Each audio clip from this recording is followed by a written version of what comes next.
Hello and welcome to another episode of the Mastermind, Body, and Spirit Show. I'm your host, Matt Belair. Today's guest investigates the evidence that the world's ancient myths, scriptures, and sacred stories are speaking a language of celestial metaphor. He is the author of 7 books exploring these connections, including the multi-volume series Star Myths of the World and How to Interpret Them, as well as Astrotheology for Life and the Undying Stars.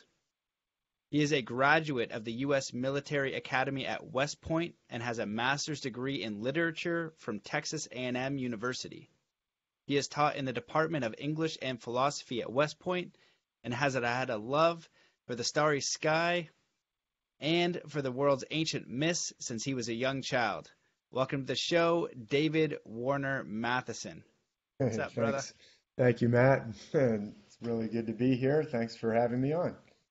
Yeah, man, it's good to have you here. I really I had you reach out, send me an email. You're like, hey, I think your audience might be interested in some of my work, and so I said, all right, let me check that out. And then 7 books and myths, and you have like a really unique take on it as well, and it was very clear to see you have a deep field of knowledge. So I'm excited to explore deep, talk about, man, I don't even know where to start. But for those who don't know you, like, how did you get to where you are today? Like, give them a little bit of background on some of your work and what you've been exploring. Sure. Thanks, Matt. So I've been exploring the connection between the stars and the myths for a long time, more than 8 years. I actually majored in English literature, so I've loved the myths since I was really young. And I got a chance to teach the Odyssey at the college level. Like you said, I taught at West Point. We got the opportunity to teach the Fagles translation of the Odyssey from the late Professor Robert Fagles. I got a chance to meet him while I was there. He's fantastic. That's my favorite translation. But there's a lot of good translations of the Odyssey. So I've always loved the myths, even since I was little. My parents got me the books on. Actually, I got one right here. I'll show you. This is the best volume of Greek myths right here. So ever since I was, really, I've had this book since before I could remember. I can't remember not having it. And the Norse myths. These are by, I don't even know how to say their name right, Belair's. I think my parents pronounce it like Baudelaire. But they wrote in the 60s and illustrated their own. They're just really beautiful illustrations. I was using it for a video that I was making, so I just happened to have it nearby. So I grew up with these books, and also I grew up looking at the stars. So my dad used to take me out to look at the stars at night, just where we lived. And I also can't remember a time before I had the books of H.A. Rey. So H.A. Rey, you may be familiar with H.A. Rey. H.A. Rey wrote a famous children's series. He and his wife wrote and illustrated the Curious George books. So H.A. Rey wrote the Curious George books with his wife Margaret Rey and illustrated them. But he also, in 1952, published this volume called The Stars, A New Way to See Them. And he also wrote a children's version of that. So I remember having the children's version. And then not too long after that, we got kind of the main version, The Stars, A New Way to See Them. Both of those are just fantastic books. But he was frustrated, I think, as a creative illustrating type of guy. He was frustrated with the way, and also he obviously loved the stars based on, you can see it coming through in this book. He was frustrated with the way the constellations were depicted. Back in the 1800s and 1700s, they would have very flowery pictures that were very artistically beautiful and would show, okay, well, that's what this constellation is about, but you couldn't go out in the sky and see anything like that. So it wasn't very helpful. You'd look at the stars with that picture and you wouldn't have any way of really, you'd get frustrated. So he was frustrated with that. And then he said, but then we had this kind of modernistic, the pendulum swung back the other way, and it went so far the other way that they went to these kind of shapeless outlines, these geometric kind of connections of the stars. that don't let you see at all what the mythological image is supposed to be. And that's equally unhelpful. And actually, if you go to Wikipedia or some of the apps on the iPhone, you'll still see outlines of the constellations that are not the H.A. Rey method. And you'll go, I can see that I'm looking at it because I've got my app telling me. But when you look at it in the sky, you can't really remember that shape because it doesn't look like anything. Actually, I've got an image of that somewhere that I can share with your audience since I'm on the H.A. Rey. But just to wrap up how I got into this. So I've always loved the stars. I've always loved the myths. I was a literature guy all the way through high school. English and literature was one of my favorite subjects. Got a chance to teach literature at West Point. And not until after that did I encounter this book called Hamlet's Mill, which talks about the theory or the thesis that all the world's myths seem to be sharing this common underlying system that has to do with things like number, but also it has to do with the cycles of the heavens. And that was just, when I read that, it was just fascinating to me. Because I was already into the stars and already into the myths. And this book, Hamlet's Mill, that was published in 1969, I learned about it from some of the writings of Graham Hancock. He mentions it. It's been a really seminal book for a lot of people, have written about it. So I read it, and then I read it again, and I was like, I need to understand, what is this system that they're talking about? Unfortunately, it's a kind of a frustrating book because it's really like these guys are seeing the shapes of a ruin under the jungle, and they're saying there's something here. It's clearly a system, but they don't really grasp how it all fits together. They're saying this is a language. Here's a few snippets of the grammar and vocabulary, but they don't lay it out in any sort of systematic way because, frankly, I think because they didn't have the outlining system of H.A. Rey. So H.A. Rey published that book in 1952. These two college professors wrote this book, Hamlet's Mill, in 1969, kind of towards the end, I think, of a long career. They had lots and lots of knowledge about myth, but I don't know that they actually ever knew the H.A. Rey system. So being pretty familiar with the H.A. Rey system, I kept puzzling over it, and I couldn't stop. It's like you start to see how the pieces fit together, and then you say, wait a minute, okay, if this outline for what I think the ruin is, if this is correct, then if I go over to the jungle over here, I should maybe find a doorway. And then you start clearing away the vines, and you find the outline of an ancient doorstep or something. You say, whoa, I think, I'm on the right track. So I kind of became, a little bit obsessed with it. You think of those movies where people have the strings, all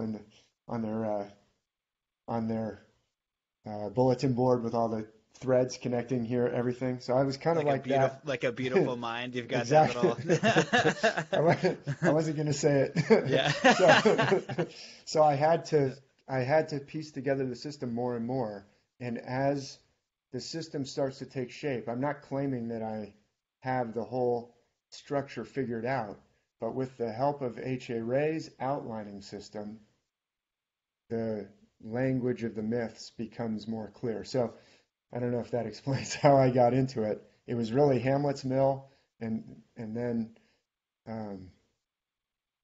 going down that path. And actually, I'll just throw in one last piece of it. At that time, I was taking the Bible literally, which is not uncommon in Western civilization. That's the way you're taught that the Bible is speaking a literal language.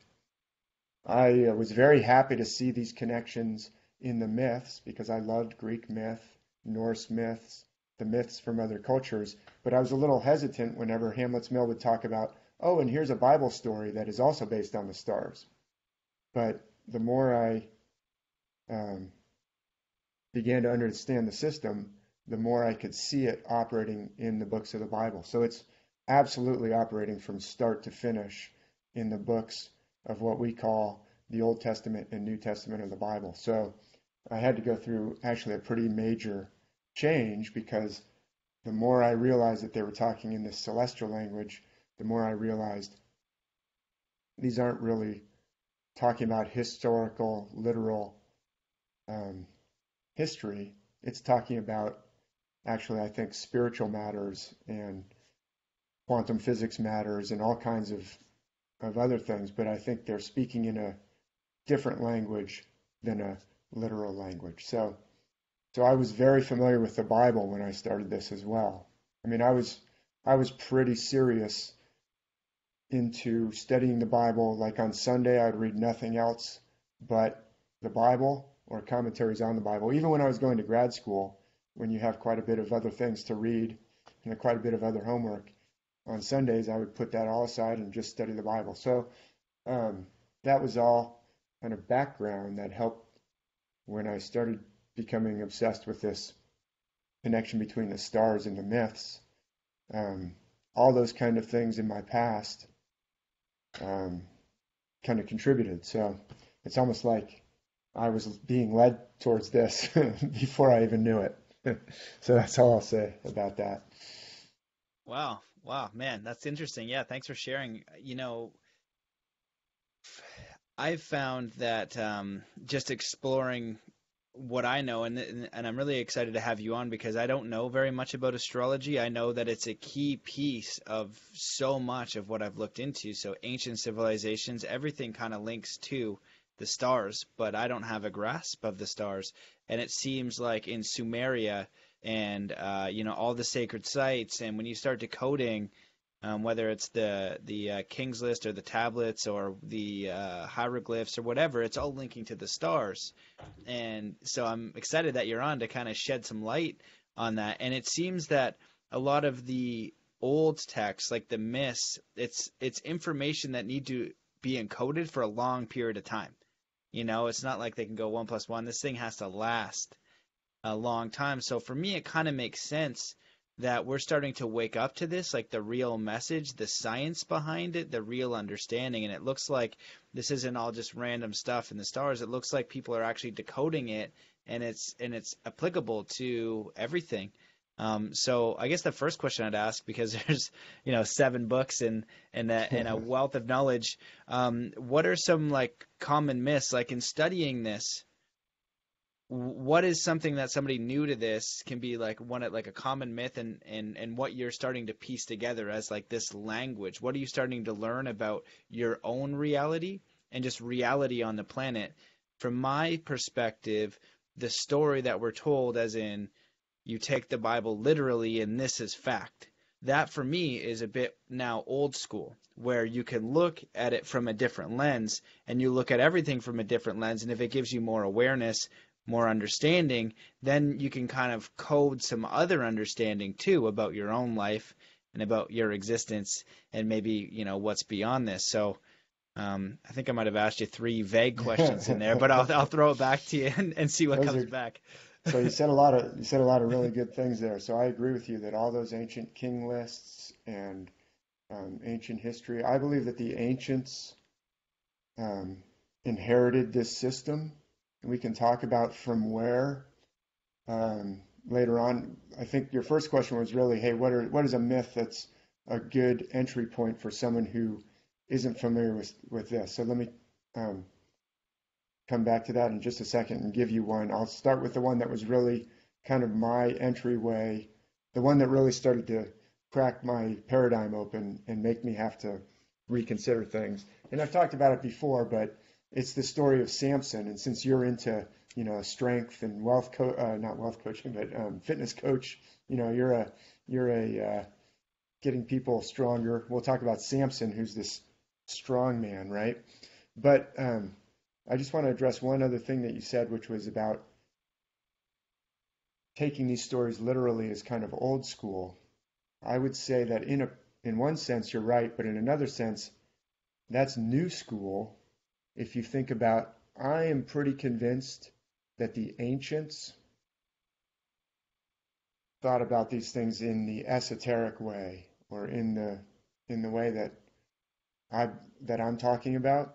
And I think at some point that old way was deliberately supplanted or maybe we could. It's all debatable because I wasn't there, but it Yeah, might but be it might be that taking it literally is the new way that was kind of a system of mind control. And the old way was a system of enlightenment when you had things like the Eleusinian Mysteries. Have you heard of those? Have been to no, I haven't. I haven't. Eleusis? Yeah, man. Um, Yeah, we're gonna. Please so go. that's So in much. ancient Greece, the Eleusinian Mysteries. So there were these mysteria, these these mystery schools, and they were top secret as to what you saw, but they were open to all. At least the Eleusinian Mysteries were open to all. They were in Eleusis. I may be saying it incorrectly. Someone from Greece may be laughing at the screen right now, saying, "Why is he saying it like that?" It's not far from Athens. So they would actually start, people would come from all over the ancient world, and they went on for centuries. And every year, people would come to these mysteries. And there were different mysteria in each, they had different names.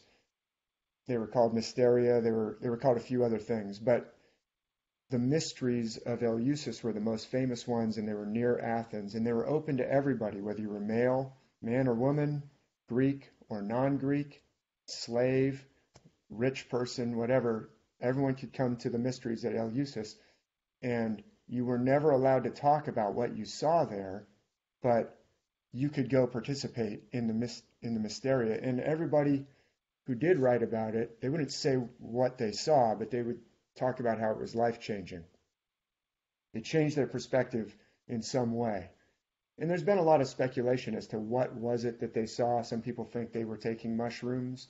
There's some arguments about, well, it seems to be, I've talked about that in my book, The Undying Stars. I talk a little bit about that, but nobody knows for sure. I certainly don't know for sure, but it was something you had to experience that changed your perspective, and it was open to everybody. That's what I'm talking about. The mysteries were shut down deliberately at the same time that the rise of taking the Bible literally was going on. So there's some historical reasons, I believe, to conclude that there was a change in the way things used to be perceived, and then what took over. I'm not talking bad about the Bible. I think the Bible is sacred, beautiful, profound, but I do believe that taking it literally, why do people take it literally? Because they're finding beautiful truths in there that help them with their lives. I think that's because those truths are in there. But I think that the taking it literally part can lead to some problems like, well, my way is right, your way is wrong. Now I have to go correct all those people over in such and such continent who are wrong. So it Hmm. does get into And it does get into that. I'm straight off of going to an entry point myth for you, but anyway, I just wanted to say I think that for people who do take it literally, if you want to turn off the turn off the screen now before I start showing you connections to the Bible to the stars, because it might be paradigm. It might cause some deep questions, but I really believe that all the beautiful true things that you're finding there already are still there when you understand that they're speaking a celestial language. I think actually some of the bad aspects go away because taking it literally turns it external.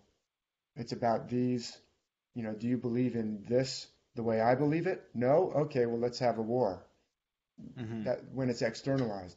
But actually, I yeah, believe that all the myths are about each and every single man and woman on the planet. You're the star of the myths. So when I talk about Samson, it's not really about some super strong guy 3,000 years ago. Because if it was, how's that going to help you be strong? Like, well, he was strong. Great for him. Wish I had. It's actually about you.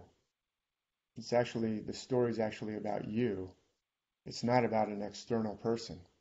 So I said a lot Yeah. without answering your question. No, that's good. That's good because I'm so glad I shut up because I was gonna chime in and then you ended it beautifully with it. It's about you, and that really clarifies the interpretation where it can only be your perspective of you reading the Bible, you reading a book, you reading a recipe, you in traffic and getting cut off. It's all you, and it's a story that's coming in.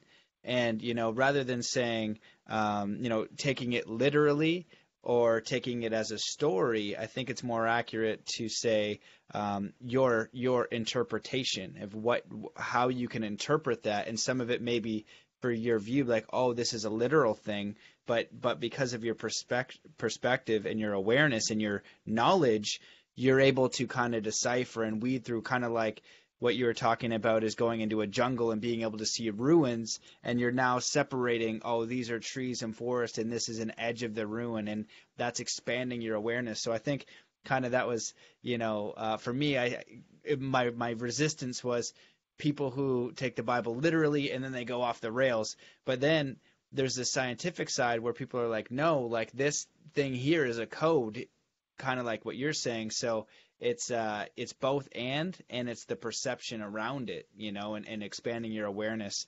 And I'll just say so you can speak freely, and you can speak freely whenever you want. Now you don't need my permission for that.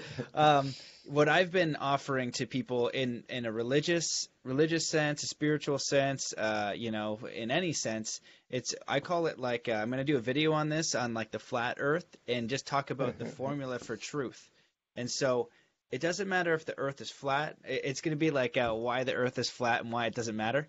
And I don't even know if it's flat, it could be round. I can't know.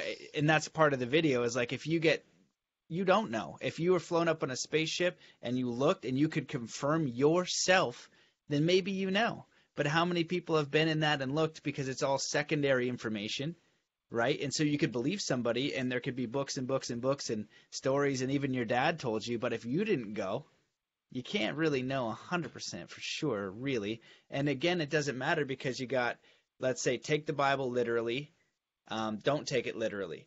But when you close off to the other side, let's say 45 degrees in the middle, 0 on one and 90 on the other, then you shut off 90 degrees of information or 45 degrees of information, when you could just listen openly, not say you believe it or not believe it, but just hear them out and say, oh, that's really interesting. I didn't resonate with all of what you said about the Bible or about this religion or about this going to war, being in the army. That's one of my things is like, I don't think we should be, going and shooting anybody, but you're in the military and that could be a contrast, and that's okay too. It's not up for me to decide, but I can listen. Oh, this is why we did it. Oh, interesting. That's fascinating. I don't agree with all of that, but I like this nugget here. That's such a beautiful piece of information now that I have, rather than shutting it down, not saying I'm right and this is the only way. This is just information for you to have. So that's my rant back for you, Yeah, but that's kind of how I've been seeing it, because we yeah. have such a diverse planet, it's so diverse. It's wild and beautiful and exciting. No, that's great. And actually, it's a really important subject that I do write about a lot. I should mention, as you know, I've got a blog that now has over 1,000 posts. So when you have over 1,000 posts, you probably ranged into all kinds of different things. But I think that question that you're talking about, the question of analysis or the question of knowing how we know something, and also the not shutting off, um, not shutting off other people's arguments or listening to their, being open to new evidence is super important subject. So now we'll spend the rest of our time talking about why your flat Earth theory is so very wrong. No, I'm just kidding. No, but I haven't actually, looked at it enough for that. so yeah, so we are recording on the winter solstice. So I do believe that there are some ways that you, without going to outer space, can understand that the world is. I happen to be a spherical Earth believer. I don't want to go. I don't want to go too. I don't want to get too far. But I listen to the other side's arguments. I think what you said is super important. I was reading on Twitter one day, maybe a year or two ago, and somebody that I know posted a tweet that said, you cannot even question, if anyone questions the official story of 9/11, they are just, a bad person, unpatriotic, should be made to shut up. And I think that really typifies what you're talking about of, are you telling me that you can't even listen to any of the evidence, and that if I even consider any of the evidence, there's something wrong with me? I'm a bad person if I even listen to that evidence? Because, by the way, there's an awful lot of evidence that seems to be, questionable. So setting that aside, whatever you believe about whatever item of American history, such as 9/11, or I should say U.S. history, 9/11, Kennedy assassination, you're not wise to say, I will not even listen to the other side, and anybody who says they have some arguments for me, I refuse to listen to that.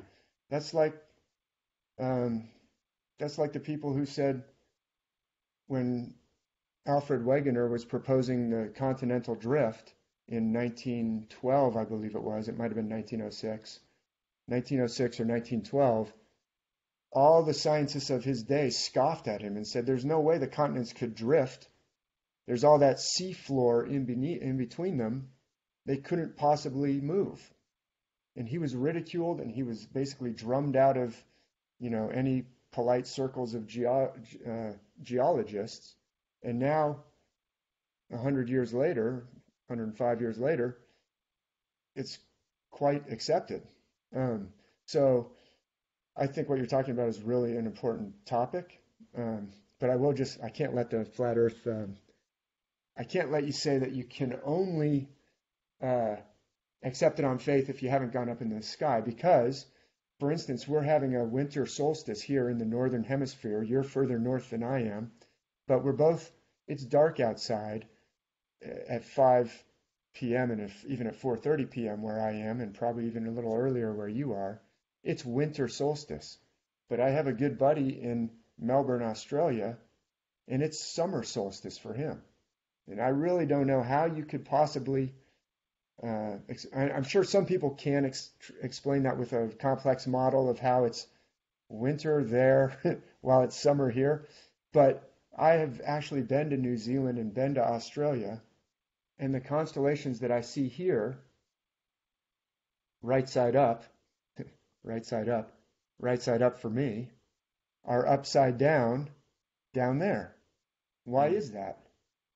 Because I think we're on a ball, and I'm looking out at a constellation that's basically on the wall. It's not really on the wall, it's scattered out in space at various depths.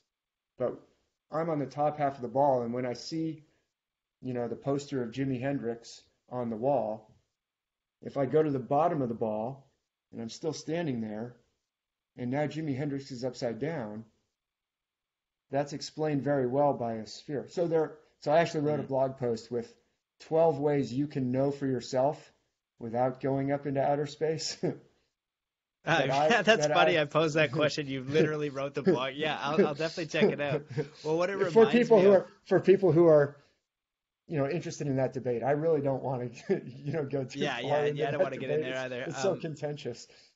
Yeah, but what it reminded me of, Nassim Haramein coming to Sedona, and he gets up there and he starts talking, and like within 1 minute, and he just goes, and I'm not going to get into this, but the Earth is not flat. I'm not getting into it. So he's always into it, but it's like, the point is just knowledge, right? It's just like, what you know from your own experience. Everything else is going to be information that you can use your memory, your past experiences, your inner knowing to figure out and make your best educated guess.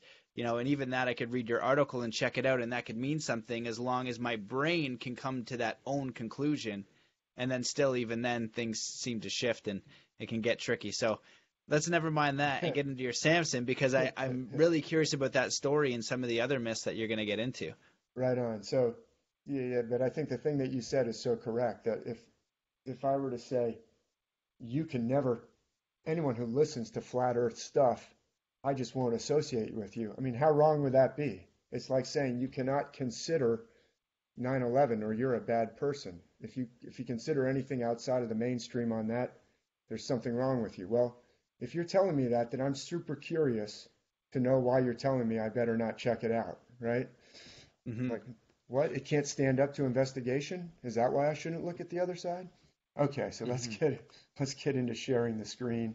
Um, but I'll be Yeah. conscious of your listeners who are just listening, not watching on YouTube. But for those who are able to see it, I'll share this because this is the story that really cracked it open for me. It really led me down the road a lot. And in the Samson story, and Hamlet's Mill, like I said, unfortunately, they don't unpack myths in a systematic way. They kind of do it haphazardly. And then what they'll do is they'll talk about a myth and they'll say, and the reader can certainly see that this is based on the stars. And you'll be like, what? Hold on. I don't, I don't see it. And then they'll move on to something else. And that's what's frustrating about that book. But they do, in the Samson story, say, look, Samson, actually, they talk about, I'm jumping ahead while you're, they talk about Samson Well, chooses this weapon to slay his enemies with. And do you know what the weapon is that he chooses? I think I'm looking at some sort of blade. Yeah, it looks like a blade, but actually I don't know if you can see my little cursor here. You see these little things right here? Those are teeth. This is a jawbone.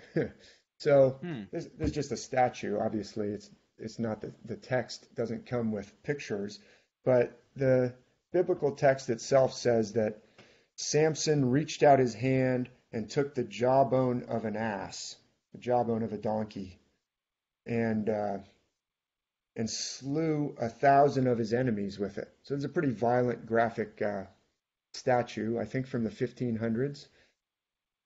And the authors of Hamlet's Mill say Sunday school students must long have puzzled over his choice of weapon. And then they say, but that weapon is actually, it's not literal. So if you think about it, I mean, you're an MMA fighter. You could probably club someone with a jawbone, right? But if you were fighting 1,000 people who had swords and shields, you might, in a jam, if the closest thing is a jawbone lying on the ground, you see this jawbone, you might pick it up and use that. But would you use that for 1,000 people? Or would after you had finished off a couple of your enemies, might you take one of their swords and use that? I mean, I'm not even sure a jawbone would hold up. I don't know. It's horrible to contemplate. Sorry. But what they said is don't worry about it. Seems so violent. It seems a little bit, they say actually that the story of Samson is this grand tissue of absurdities. That's how they describe it. They say it's so over the top. He does so many things, like he ties all these foxes together by their tails in one night and lights a torch in between each of the foxes, and he sends them out into the fields to burn up his enemies' fields. And they say, really, that's quite a bit of work for one night. 300 foxes? How do you catch 300 foxes and tie them together? And so they say it's a grand tissue of absurdities. Of course, when I was reading that for the first time, I was taking the Bible literally. I was like, I don't really like them talking about that. But then they say that jawbone is in the heavens. So here's another view of the same statue. This is the constellation Orion, and they say in Hamlet's Mill, they say, I think that the jawbone that he reaches out to seize, that he reaches out to grasp, he reaches out his hand, is this V-shaped Hyades right here. And that's in Taurus. So this is the constellation Orion, who's rising right now. He's up in the heavens. Are you familiar with Orion, Matt? Well, a little bit. I know that it exists. If I would say minimal. Okay. Okay. So he's if people aren't familiar with the stars, one of the constellations that they usually are familiar with is Orion, just because he's got this really distinctive belt of 3 stars, and he's also got the highest percentage of bright stars to the constellation, to the total stars count of any constellation. So these stars are depicted, they're larger if they're actually brighter in the sky. So this is Rigel, the star Rigel. This is the star Betelgeuse. Those are big stars, the bright stars. and then his 3 stars in his belt are also very bright. And so the authors of Hamlet's Mill argue that Samson, when he reached out his hand, took the jawbone of a donkey. The King James Version says the jawbone of an ass. That's the stars of the Hyades are very distinctive, and you can see them tonight. If you just go out from these belt stars and look up along the line of the belt stars, up here in the northern hemisphere, this is the direction that Orion is rising. He's rising from this. I'm looking towards the south in this image. He's rising from the east and moving towards the west, just like the sun does. That V shape is up from the 3 stars, and then these 2 horns of Taurus are out at a pretty good distance from that V. So do you know who Taurus is? I mean, you said you don't know that much about astrology, but what do you think Taurus is, just by the name Taurus? Do you know? Take like a wild guess. Ram or something? Good guess. Like in, have you ever heard of like bullfighting where they say toro? Yeah. So toro is the Spanish word for a bull. Taurus is the Ah, Latin word for a bull. So Taurus is a yes. bull, Makes but you're more right. sense. It's a horned animal. And these long horns, you see how these, from the V, for people who are listening, I'm just showing that above the V of the Hyades, at a pretty long distance out, are 2 more stars that you can envision as the horns of the bull. Okay? But the text says, they don't go into this in Hamlet's Mill, they just say that V is the Hyades. And that does make sense, because if you feel underneath your jawline, you've got a V, right, for your lower jaw. It's your mandible is a V. So that V in the heavens, the ancients saw that as a jawbone, according to the authors of Hamlet's Mill. But they don't really explain why the jawbone of Taurus, the bull, would be encrypted or encoded in the Bible as a jawbone of an ass. Well, the answer is that those long horns could also be envisioned as long what for a donkey? What does donkey have? Like, what are you talking about? Like feet or something? I don't know. I'm not, I don't know. Like ears. I'm with you. There you go. Is So that just what yeah, it says? so long God. ears. So long Yeah. ears. So in the Samson story, that jawbone is not playing the jawbone of a bull, it's playing the jawbone of a donkey. And there's actually other myths where we can kind of confirm, that's my allegation. The authors of Hamlet's Mill don't say that, but I've discovered that in other myths from around the world, the constellation Taurus that I'm showing here with that V-shaped and the long horns sometimes plays the role of a donkey. For instance, I don't know if you've ever heard of King Midas. Do you know King Yep. Midas? Yep. What's the Midas touch? What was Midas's story about? Do you know? Yeah, it turns everything to gold. Now I'm with you. I just pieced together the last piece too. I was like, hold on. I was like, boom, got it now. Yep, with you. Which piece?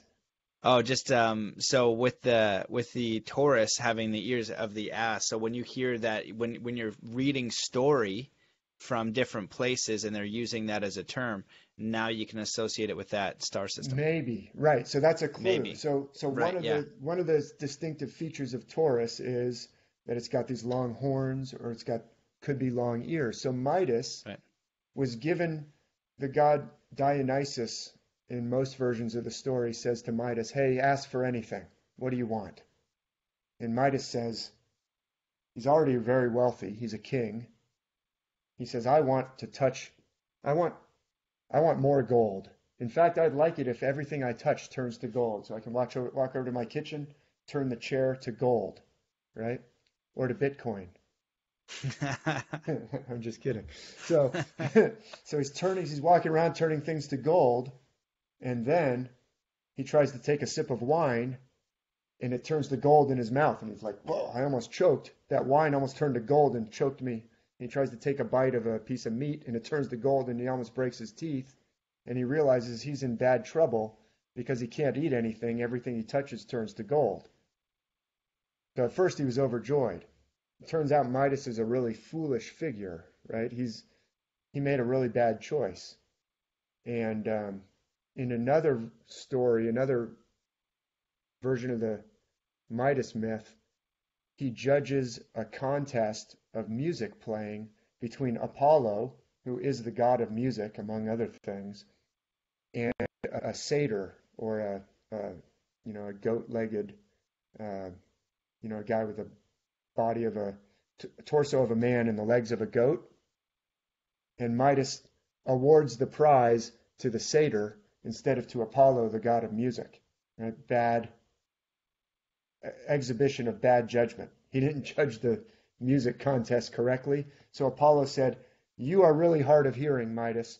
You are really got bad judgment. And I want to show the world that you have a terrible ear for music. So I'm going to give you the ears of a donkey." So Midas has to run around with the ears of an ass, which he later covers with a big tall hat he wears a special type of hat. Well, you can line that hat up with another constellation that's on the other side of Taurus, that's just above. That's why Midas was given the ears of an ass. Actually, in the Midas story, he has to go, in order to turn things back and undo the curse of being able to turn everything to gold. In one version of the story, he accidentally turns his daughter to gold. She runs up to give him a hug, and he's like, "No, no, no, no." And she gives him a hug, and she turns to a golden statue.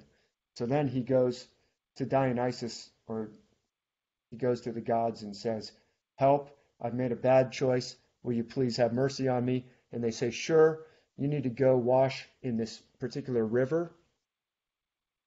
And in some versions, dunk your head in the river." I don't have it on this particular star chart that I'm showing you, but the constellation Perseus is just above Hyades, the Hyades in Taurus, and he's actually dunking his head in the Milky Way, the river of the Milky Way, the stars of the Milky Way. I should actually stop sharing, then you can see all my hand gestures that I'm trying to do. So anyway, you can confirm, or at least I argue, that the story of Midas lines him up with that constellation. And in fact, Perseus is right next to Andromeda, the constellation Andromeda. In fact, she's reaching out to touch him. It's almost like he's reaching out to her, she's reaching out to him. That's the part of the story where Midas turns his daughter to gold. The daughter is played in that myth by Andromeda. Then he has to go undo his bad judgment, and he puts his head in this river, this specific river. Well, the constellation Perseus has his head in the Milky Way galaxy. So it's pretty clear that Midas is Perseus. And so I would argue that is additional evidence that the ears of Taurus, or the horns of Taurus, sometimes play the role of the ears of a donkey, because Midas got the ears of a donkey. He's right next to the same constellation here. So, all that to say, the authors of Hamlet's Mill argue that the V-shaped jawbone of Taurus is the jawbone that Samson grabs. And that makes sense because Taurus can also play a donkey, and I can show you that he plays a donkey in other myths, including in other places in the Bible. There's a story of another figure in the Old Testament book of Judges, which is the same book that Samson is in, a guy named Balaam, who's riding on a donkey, and the donkey sees an angel and won't go any further. That's the same, that lines up with Taurus and Perseus as well, as I talk about it. So anyway, I didn't see those connections until much later, but when the authors of Hamlet's Mill talked about Orion reaching out to take the jawbone, that really resonated because it made sense that that was the Samson, that explained why he used the jawbone. And they also point out that there's other figures around the world, including in Aotearoa, New Zealand. Maui uses a jawbone at one point as a weapon. So they point out that around the world there are figures who use a jawbone as a weapon. And they say it's because around the world the myths all seem to be using this same system. So from there, let me go back to where I was starting. Knowing the Bible really well, I can't remember if this is in Hamlet's Mill or not, or if maybe I saw it somewhere else, but Samson also goes down to see a young woman And along the way, he runs into a lion, and he slays the lion with his bare hands. And I've got an image from the 1300s, actually. That figure with really long hair is actually Samson. He slays a lion with his bare hands, and his parents are there because he told his parents, hey, there's this woman who pleases me well. I want her to be my wife. And they're like, wait, she's from the Philistines, and you're being oppressed by the Philistines. Why do you want to date a girl from the Philistines or marry a girl from the Philistines? So they're not approving of Samson's, as you can see from their body positions. But then he comes back a year later, and he finds the same carcass of the lion. He turns aside to see the lion, and he finds a swarm of bees inside the carcass. And he takes some of the honey and he eats it, and he also gives some to his parents. So I realized that, I can't remember if I read this from someone else or if I just realized it on my own, but the constellations in the zodiac, he's going down to meet a woman, but on the way he encounters a lion. It just so happens that in the order of the sun's travel through the zodiac signs, I'm showing it on the screen here, but this is Virgo, this is Leo. The sun passes through Leo, the lion, on its way down to Virgo, the virgin, that is the maiden, the young woman. So he's going down to see a young woman, and he encounters a lion.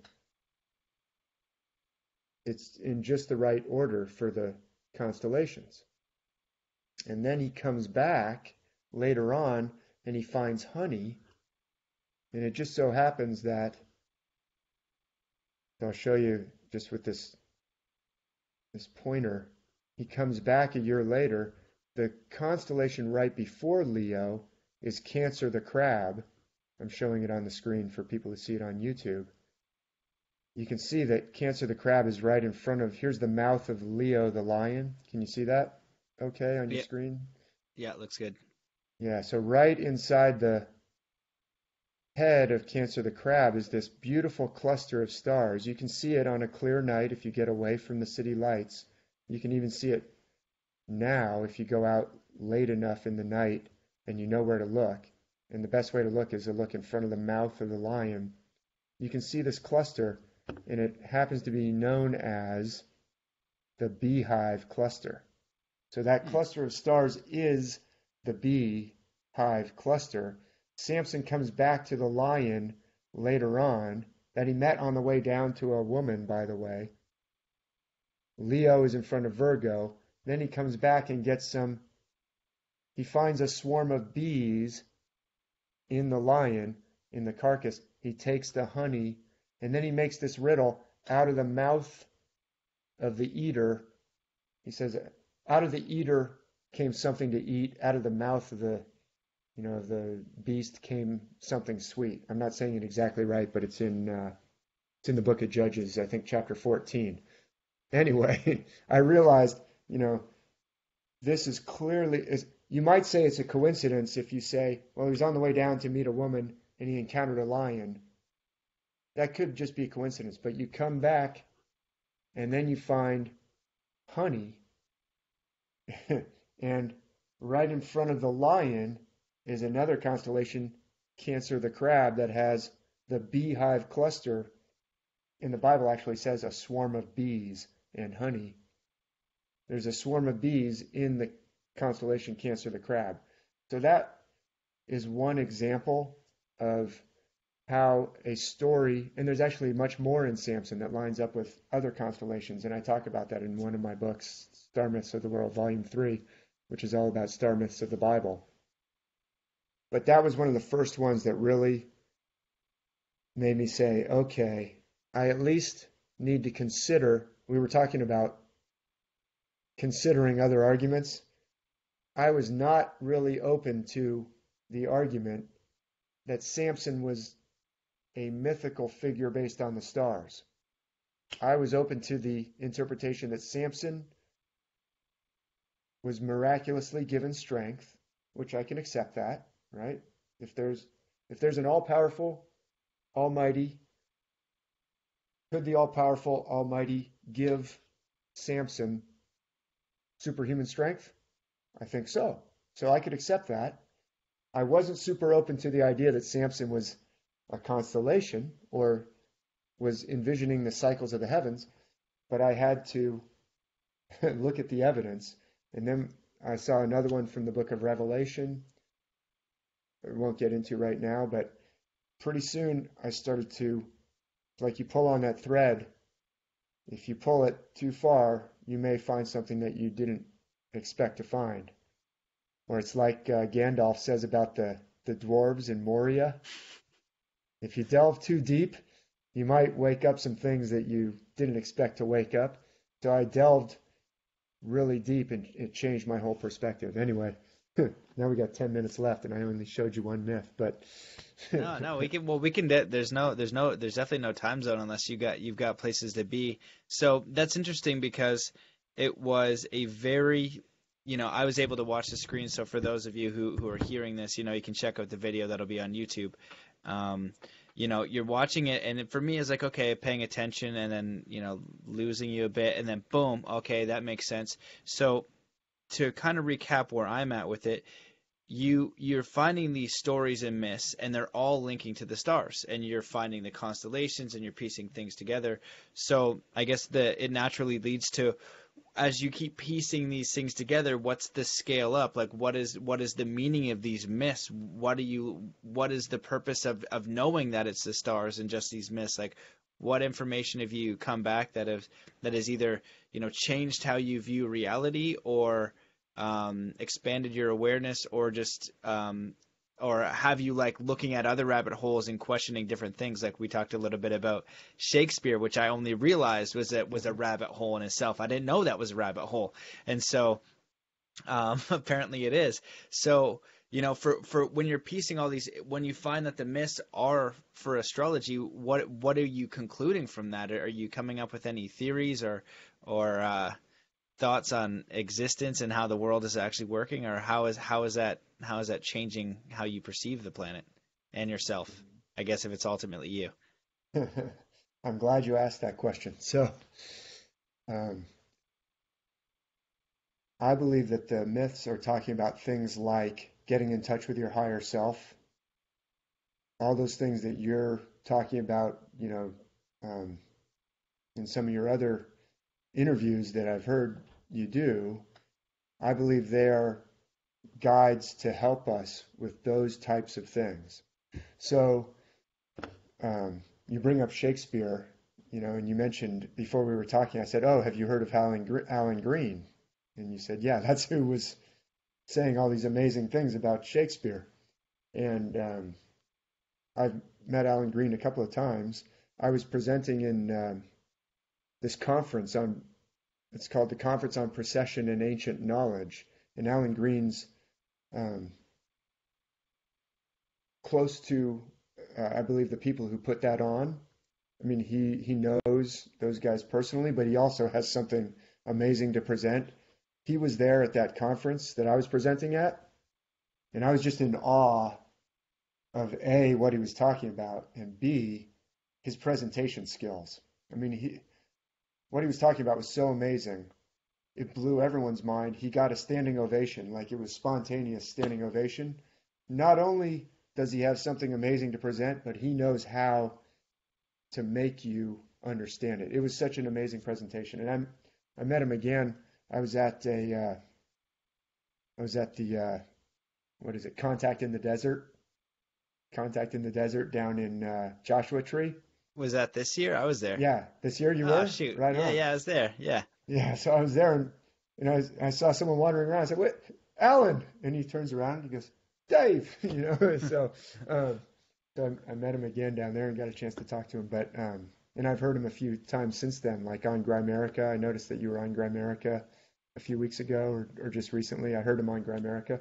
But anyway, he's talking about how Shakespeare, even the cover of the sonnets, is a code to point Yeah. to these amazing, incredible things that just blow your mind.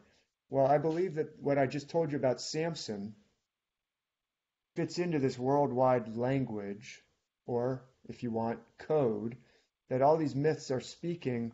They're not just doing it to, I believe they're not just doing it to encode the heavens or say, oh, isn't it neat? Leo comes after Cancer and Virgo comes after Leo in the sun's progress. I believe that those constellations have a symbolic meaning. So let me go back to sharing my screen for those who are able to watch it on YouTube. I'll go back to that same presentation that I was in. So that's the beehive cluster. I've just zoomed in a little further. There's the beehive. Cancer is a super faint constellation. But I believe that what the myths are doing is using these cycles. And they're using these cycles to talk about things on many layers at the same time, to include things like quantum physics or wavelengths, right? Because what are cycles? Doesn't a wave have cycles? Like we could talk about a wave based on the length of its from peak to trough, right? You were talking about surfing. You might move to Hawaii. You never know. You could talk about the physical characteristics of the wave. Well, that thing is 15 feet high, and there's 100 feet to the next wave. So its wavelength is 100 feet. But you could also talk about it in terms of time, its frequency. Well, one wave goes past every 2 seconds. Or if it's a microwave, we might have 500 or 5,000 of them going past in a second. I don't know, 500 hertz or 5,000 hertz or 500 kilohertz. So time and waves, these things are talking about heavenly cycles. We can get into connections to quantum physics later on if you want. But I believe it's also talking about things like getting in touch with your higher self. So as the earth moves around the sun, we're at the solstice. That's a particular, the seasons make a cycle. The sun gets lower in the sky for us in the northern hemisphere as we get towards winter. And today is the shortest day. The sun is making its shortest, lowest track across the sky for us, making its highest arc across the sky for people in the southern hemisphere. But it's the lowest in the sky for us. So the sun goes back and forth in these waves, and they encoded, whoever put this system together, encoded, I believe, certain spiritual things. When the sun is low in the sky, it means one thing. When the sun is high in the sky, it means another thing. It's kind of like you said you went to the Shaolin Temple, and they write in different kind of, a whole different system in China. So I've got this beautiful calligraphy. This is from like the 300s AD, from the 4th century AD. Look at that beautiful calligraphy. But each one of those symbols means a whole word. Well, the same thing, I believe that in the constellations, each constellation means a whole bunch of things, or is associated in this system with a whole bunch of things. So I already went through that, so I'm just skipping through that. So I'm going to show you kind of how it works. Here's Samson getting his famous haircut, right? I see that you have a full beard, right? I commend you for your full beard. That's awesome. Samson was a special person in that a razor never touched his head from the day he was born, right? It's like in the musical Hair. You know the musical Hair? Mm-hmm. He let it grow until it stops by itself. That's how long should your hair be? Until it stops by itself. That's actually Dionysian. So Dionysus let his hair grow until it stops by itself. Actually, there's connections between like the Rastafari and Dionysus. There's actual connections that I write about in a blog post. I think it's fascinating. But anyway, this is Samson getting his famous haircut. That's when he lost all his strength. I'm showing you this to answer your question, but I'll just show it really quickly. This is a painting from, I don't know what year. I think it's the early 1800s. I'm going to reverse it so it matches up with the stars a little bit more. Do you know who cut Samson's hair? I do not. Delilah. So sometimes people will say, oh, she's a Delilah figure because she makes you weak. Delilah cut off his hair. She finally got Samson to let her give him a haircut. And after that, he lost all his strength. But then the Bible says it started to grow back again. Well, I'm showing this because it lines up with a certain part of the sky. And if you, it's really interesting if you look at artwork down through the centuries, they're putting in actually celestial things into this painting. I don't know why. I don't know how they knew the system. But if you look, you'll see behind the woman who's coming in with some scissors, she's got her scissors outstretched. What do you see here? I don't know what I'm looking at. Okay, it's a quiver of arrows. There's a quiver Oh, of arrows. You see that? yeah, Kind of here's the feathers or the fletching on the arrows. And then right next to him, there's this big, what's that? like vase. Yeah, a big jug or jar with two handles. So if you were really into astrology, you said, I'm not into astrology. I'm not really an expert on astrology. Astrology is this whole science. I'm not an expert on astrology. I'm seeing the connection between the myths and the stars. Astrology means how does it impact our life? Mm. I do believe that the position of planets has impacts on the Earth, and we can talk about that. It has to do with cycles. In the 50s, there was this study published by an engineer at RCA, which is a radio broadcasting company, showing how the positions of the planets impacted the shortwave radio signals that they were trying to send across the North Atlantic, like Hmm. from Newfoundland to England. Well, we seem to have bad connections whenever Jupiter or Mars is lined up in this particular configuration. Why is that? Well, someone from astrology would say, well, that's because you've got opposition here and you've got this, and that's kind of bad. That's a negative configuration. But why would it impact radio signals unless there's actually something to it, right? These things are actually talking about, I think these things are talking about the invisible realm, the realm of pure, if we could talk about it in terms of the spirit realm. If you want, if you're uncomfortable with the spirit realm, I could say, well, does quantum physics talk about the realm of pure potentiality? Like before that waveform collapses into either a particle or a wave, or before Schrodinger's cat, right? The particle's it's kind of in both boxes until we peek inside, and then it's in one box or the other. Well, before we peek inside, it's in the realm of pure potential. When we peek inside, it collapses into one place or another. So it comes out of the realm of spirit, if you will, or the realm of the gods, where everything is possible, into the realm of manifestation. Okay? So I think that these myths are talking about the realm of the gods, which is pure potential, and how that impacts us here in this realm. We're not in the realm of pure potential most of the time. We're in the realm of manifestation, right? I'm going to go back. I'm going to stop sharing so I can actually. Yeah, I in the got on realm of this. matter. Does this? So I'm curious, because I'm with you, and you can use spirituality. I think most people would be fine with that, and if not, then whatever. You could use quantum physics if you want. I'm curious, of these lessons as you're decoding, do you see it as this a language that we're going to understand as a species to open up an understanding in quantum physics, in our understanding with our relationships to the stars or spirit?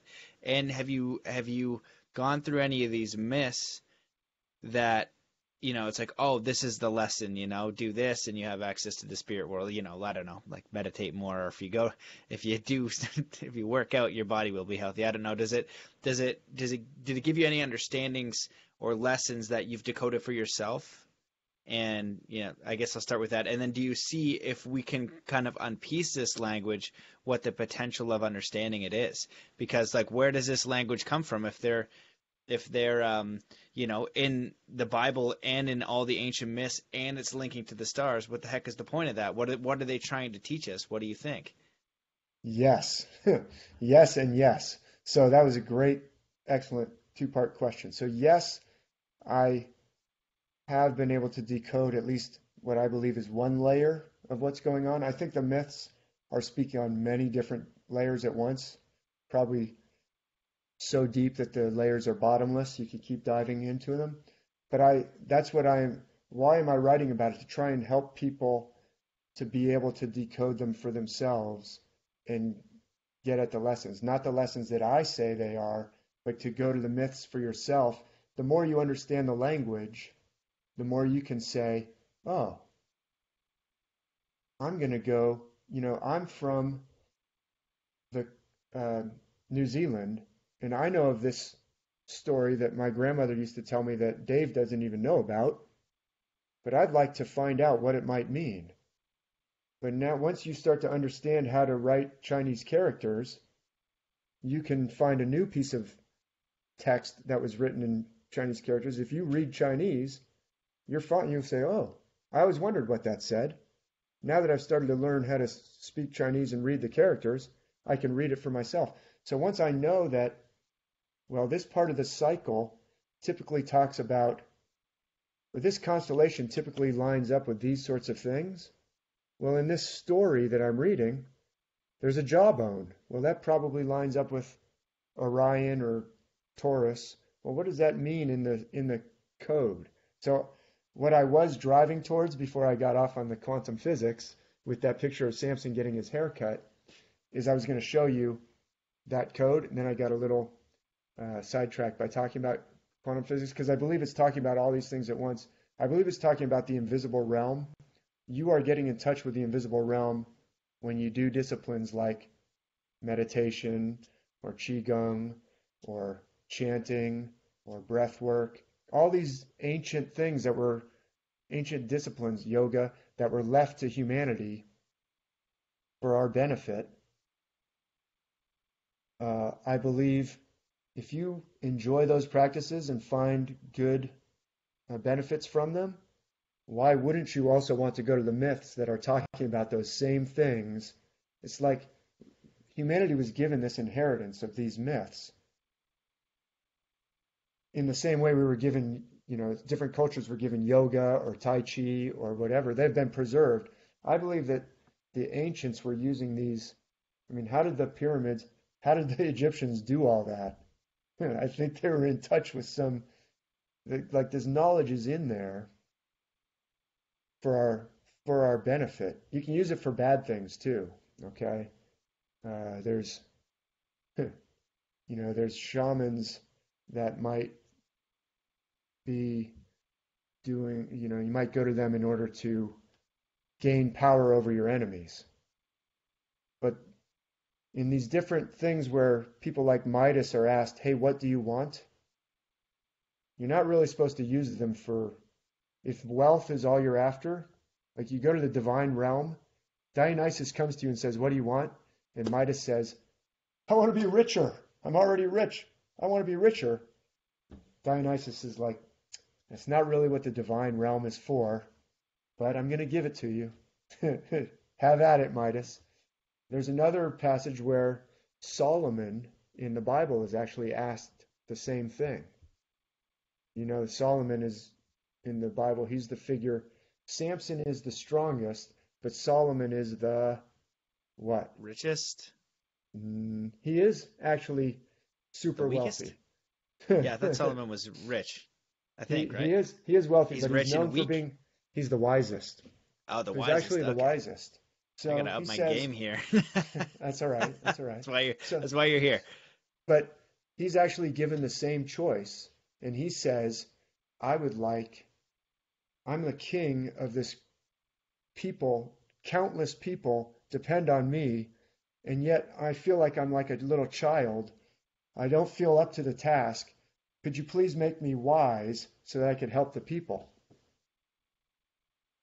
And the Almighty says to him, God says to him, I'm so glad you asked for that, because you could have asked for wealth, you could have asked for long life, and you could have asked for power over your enemies, but instead you asked for wisdom to help others. So that's the right choice. And by the way, I'm also going to give you long life and wealth and some of those other things you didn't ask for, but that was the right choice. So you see these kind of choices over and over in different myth systems. There's one in ancient Greece, a different one that starts the Trojan War is started because Paris is asked, to judge, and he says, well, I want the most beautiful woman in the world. That's what I would like to have.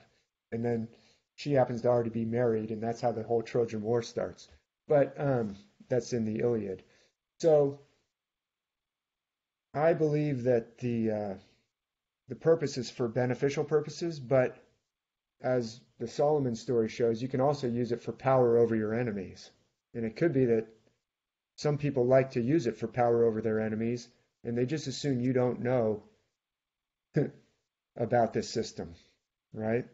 So there could be that there are people who know about certain planetary alignments and may use them to manipulate for not to help the people. But in the Samson story, at least, the right choice was, the Solomon story, the right choice was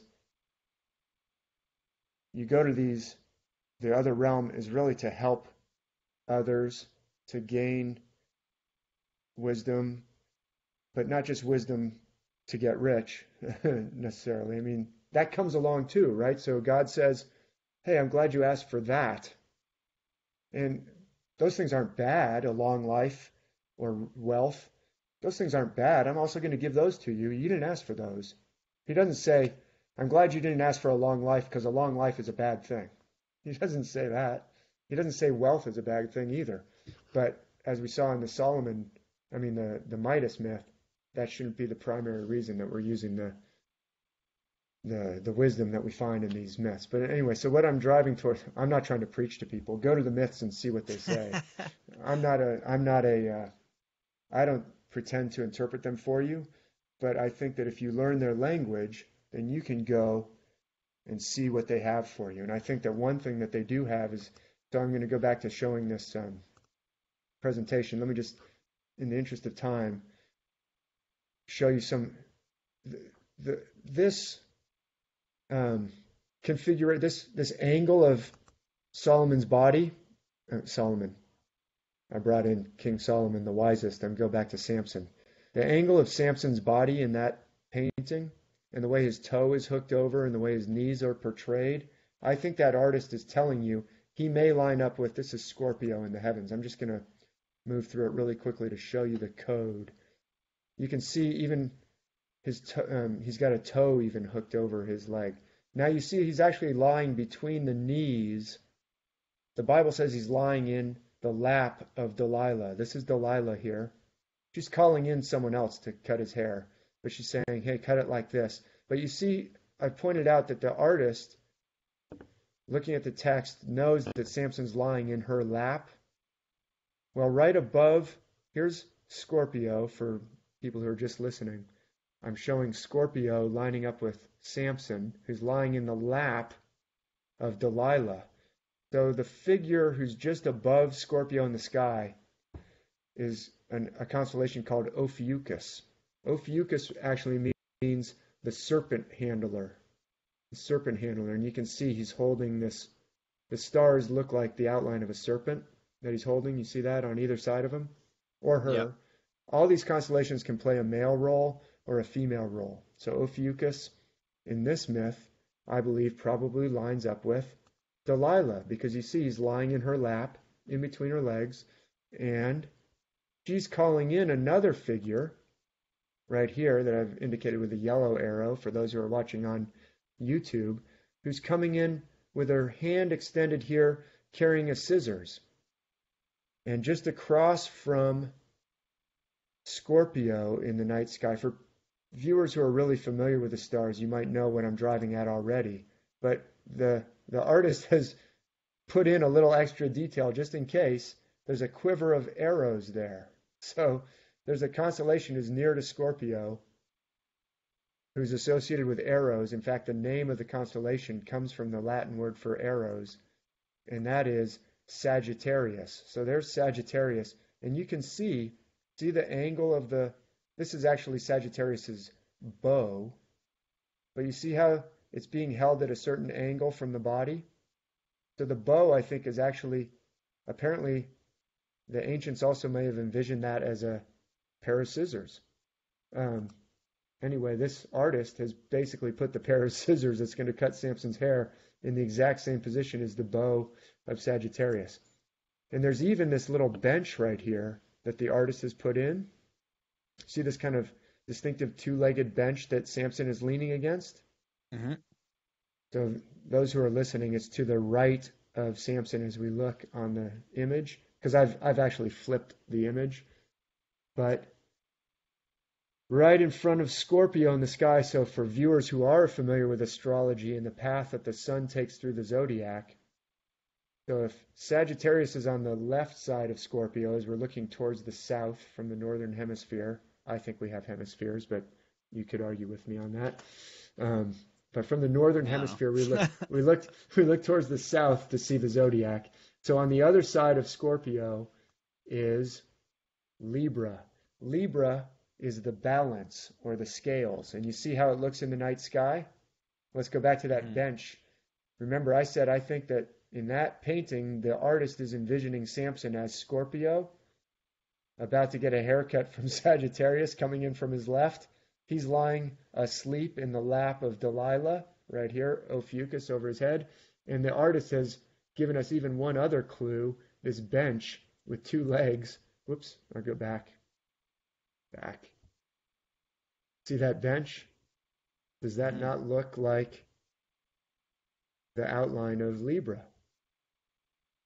So the artist is encoding his interpretation of the scene. I don't even know that the artist understood what he was doing. I think that these conventions of painting, you can see them down through the centuries. So the artist may have just been told, look, when we paint Samson, we do it this way. Because there were these formal schools of art. There was academies that, you didn't just become a fine artist in France in the 1500s. You had to it was like getting into Hollywood, and then, you got kicked out if you weren't good enough. And you learned certain ways of portraying these images. They may have learned the way of portraying different figures without knowing that what they were portraying lines up with the stars. But I think this is the correct interpretation of what's going on with Samson and Delilah.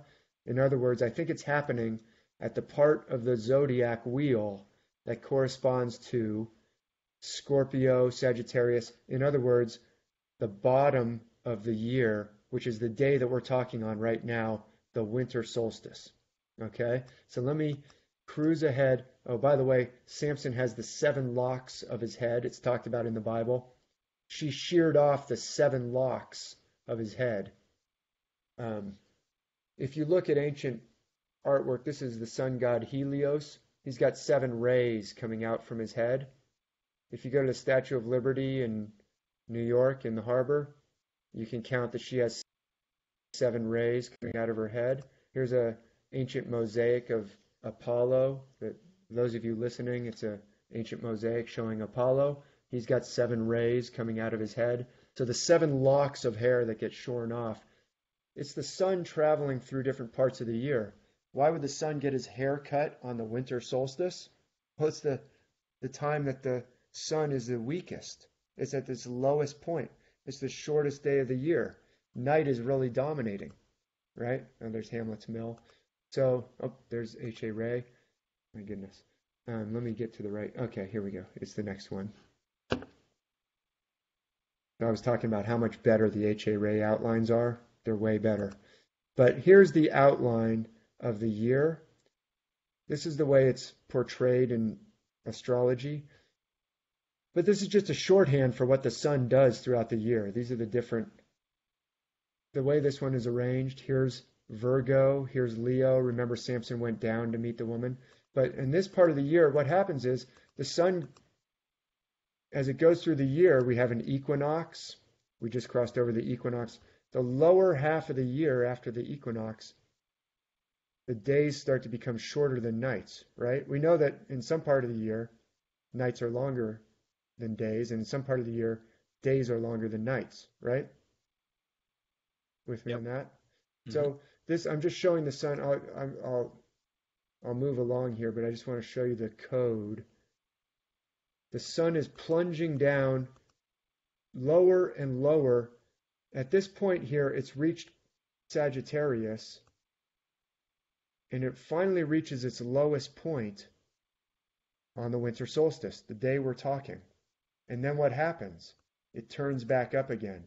Days start to get longer until finally it crosses over that equinox in the spring equinox, and now days are longer than nights. So at the equinox, the days are about equal, but once we get above them, days are longer than nights.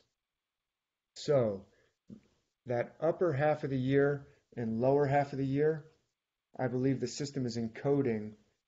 The lower half has to do with physical, material, and this earthly life. The upper half has to do with spirit, the realm of spirit, the realm of pure potential. And so what Samson is, kind of like Midas, he's a figure who's a fairly negative figure. He just runs around mainly chasing women and getting into fights and using his great strength. And then he has this comeuppance, or he finally meets his match in Delilah. She shaves off his hair and he's made weak, but his hair starts to grow back again. So what I think these things are actually talking about, when we move the sun back, is the plunge down into this body is encoded by the sun's plunge down into the lower half of the year. This has to do with our coming down and taking on a human body. And we get entangled in it, and that's all we focus on, kind of like Samson. But there's a point where we have a turning point. And that turning point of the year, the solstice, that's where we start to realize, wait a minute, we can elevate our chakras. We can get in touch with our higher self. That's what I believe this turning point of the year that we're talking on right now, this winter solstice was encoded as the great turning point. That's the day that the higher self is born, or that's the day that the Christ within awakens. That's the day that your consciousness begins to. That's when you start to elevate and integrate with your higher self. So let me just.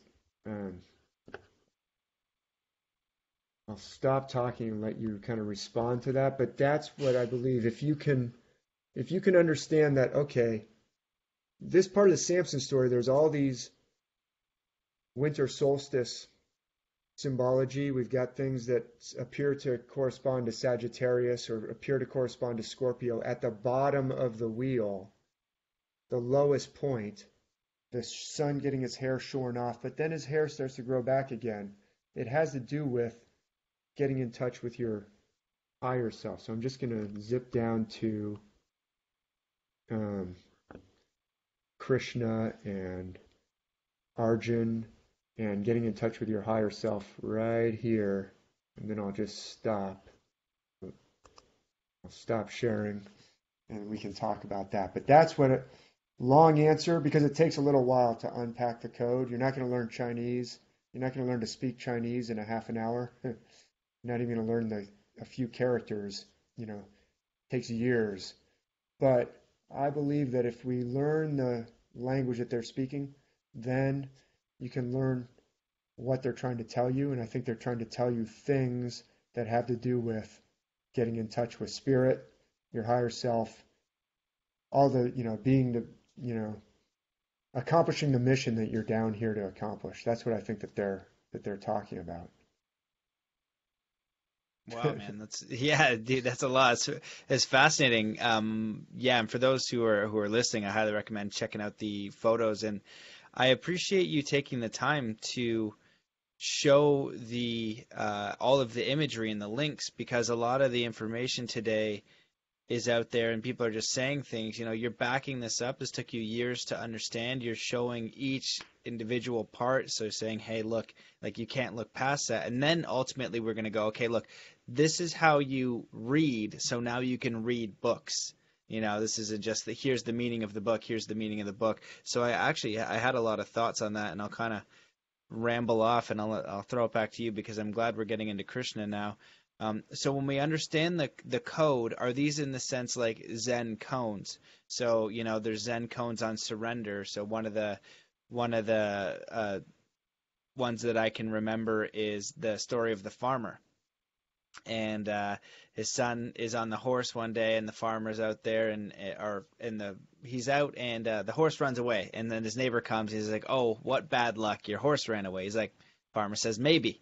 So then a week later, the horse comes back with 7 other horses. And so now he's got 7 new horses, and the neighbor comes over and says, "Oh, wow, what great luck that you have." And the farmer says, "Maybe." And then his son is on the horse the next day, and he breaks his leg, and then the farmer comes back again. It's like, "Oh, what bad luck?" He says, "Maybe." 2 days after that, the military comes to recruit his son again. He says, "Maybe." And so the Zen koan is a lesson in life and how to navigate it, where we don't know. You have this story, and it's sharing this message about you. But if you can understand the meaning, if you're able to kind of scope out and really get the message, you realize it is about you navigating your life. And so you talked a little bit about, I don't know where it was, but what it made me think of was Dan Winter talking about in this higher dimensional realm that we go to, shareable thoughts. Oh yeah, it was the Midas thing. So when we go to this higher realm and this spiritual realm, if you are still in this selfish mode when this happens, and you have selfish thoughts, and you're actually going to get eaten up in that realm. You're not going to be able to either stay up there. I don't know, eaten up might be a bad term. Maybe you just don't get to stay. Maybe the door, maybe the bouncer just keeps you down here in the realm of material, grossness, competition, physicality, when you had this opportunity to be in a higher state. And so that's kind of how I see that. I'll leave this one. I was wondering if you believe that possibly people are using this technology on the planet in negative ways, which I think very, very possible. The coding, the understanding of the language. So you're looking at these mythos with ancient texts with the stars, which are immovable. You can always look up and find the stars, and then they're coded in ancient books. So then you piece them together. You start to learn a new language. Well, what I've been realizing lately is coding. Kids are learning how to code, and coding, when you learn a new language, or you learn English and then you learn French and then you learn Spanish, you're learning a new way to interpret your reality. It even goes so far as some people, when they learn a new language, they have a different personality in that language. They're not trying to do it. It just happens because they're expressing their personality with a whole new set of words, and we express ourselves through words. So it's really fascinating. And then with the Samson scenario, again, with the going underneath, what I see it as is cycles and almost karma. So when you're coming down here, if you're able to essentially take the lessons and think shareable thoughts, not only think of yourself, be essentially of service, or just mindful of nature, mindful of creation, mindful of other things that are existing around you, just as simple as that, right? You wake up and you're like, "Oh man, I could go get my neighbor's things, and I could go do all this stuff." And you have these stories in the Bible, and it's very simple, but we're like that today. It's showing you, hey, if you just got a small village and you're trying to rob your buddy's sheep and sleep with his wife, probably not great. That's probably not ideal in the spiritual realm. And one of the most intense books that I've ever read was the Bhagavad Gita. And, that goes into Arjuna and all these different things. And for me, it's a very powerful, and they quote the Bible in there too, and Jesus, a very powerful metaphor for our reality. And so the last thing that I'll put back for all that, because I'm, again, like decoding it for myself, because this is new for me. I'm aware of the stars. I'm aware. So I'm seeing it as this big picture thing. And the last thing that it's coming to mind is that if we're in these cycles, the Mayan cycle has stopped. I keep hearing about ascension and 5D and stuff like that. I'm a personal believer in that. I think that we are moving into a new realm of consciousness. I think we're moving into a new realm of reality. Technology is going to increase our abilities, mental capacities for those who are aware of it will increase beyond what we can imagine if we accept it. And the acceptance of this is the new cycle. We just came out of this cycle of darkness. Look at history. What the flying F-bomb and every other swear word that can happen. And even right now, we're in this darkness. What the F? Jeez, it's ridiculous. And it's like, how can we even claim to be an intelligent species with all this crap going on? Who is doing this? How is this happening? It's ridiculous. And so I think that we're moving into this new world of light, this new cycle, this new solstice, this new energy, and these are codes for navigating the energy. And so the way that my mind wrapped this in a loop for me was, you would be kind of one of those people giving like the language A, B, C, D, E, F, G, and we're starting to look at it, and then we're going to be able to decode the whole thing to know how to navigate in this realm. In the same way in the autobiography of a yogi, when Yogananda's mentor, or what's the proper name for a yogi Guru. mentor? There we Guru. go. Yeah. I think guru. Yeah. But, yeah, guru. I'm probably not even saying it. I'm probably not even saying it right, but yeah. No, that's right. Yeah, his guru. Geez, his yogis are gonna be pissed. Sorry, guys.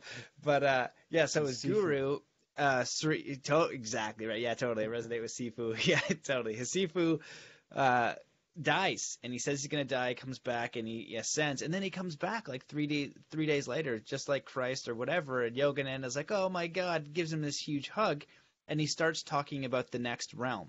And I've heard about the next realm in that book, in the Aquarian Gospel of Jesus the Christ, the Book of Ra, which I'm down with. I resonate with all these books, and Life and Teachings of the Master of the Far East.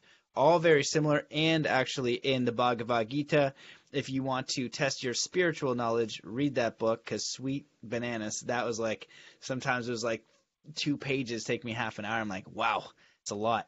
And letting it soak in with so much good knowledge in there, man. Just, so good. And so, crap, I lost my train of thought with my enthusiasm. But he talks about how in that next realm, he's teaching people how to be in it, because now it's a whole new rule set, right? It's a whole new rule set. And so here, things take a while, and we don't exactly know our consequences sometimes, although we should if we have awareness, because it is pretty friggin' cyclical, and you should bring awareness to it.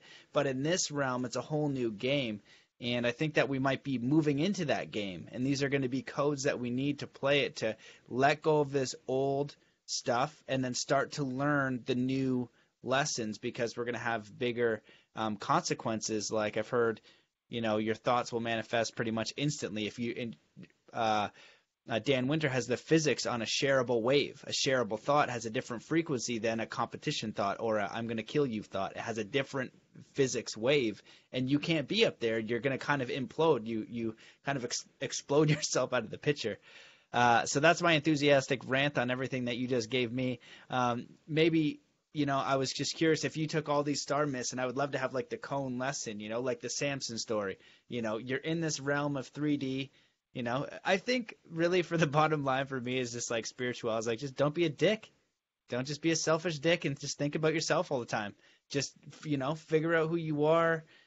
Be aware of your surroundings, be aware of your community, contribute a little bit, think of a higher thought, think of a higher realm, think of yourself as beyond just physical. You're more than just physical. Your energy, you're not going to die. You'll die physically, but, you're going to continue living. Your consciousness is going to go, so it's going to be a continuous path, And then the story is like, hey, all of them are like, look what happens when you're a selfish dick. It doesn't work out. It's so obvious. So I don't know. Maybe there's other lessons than that, but that's usually the bottom line one for me. So I'll be quiet and give it back to you. That was great. Yeah. So I think the answer to your questions, you had a few in there. Do I think it's like a koan? Maybe. Maybe. No. Yeah, I think the answer is yes. So I think the answer is yes to your question, because what is a Zen koan trying to do? Is trying to shake you into a new paradigm, right? By listening to that story about the farmer, we are given a story that we have an aha moment. Or like I heard you talking to somebody about the story of the guy who goes to the master and says, I want enlightenment, and he slaps him in the face. There you go. You're enlightened. Boom. Because I brought you back from thinking that it's somewhere else, And I immediately brought you right back to where you are. Oh, well, that's what these stories, I believe, are doing. The Samson story is showing you in pictures this message. The Bhagavad Gita story is showing you this picture and message. What the Bhagavad Gita is actually, it predates the New Testament. And it's actually part of the Mahabharata. It's spelled like Mahabharata. It's inside, it's a section within this huge epic, an epic that's actually much longer than the Odyssey and the Iliad combined. And do you know what the Bhagavad Gita is in the story? Do you know what it is? It's the song, it means the song of the Lord. And it's the Lord Krishna. And he's talking to Arjun. I'll go back to share screen. Here.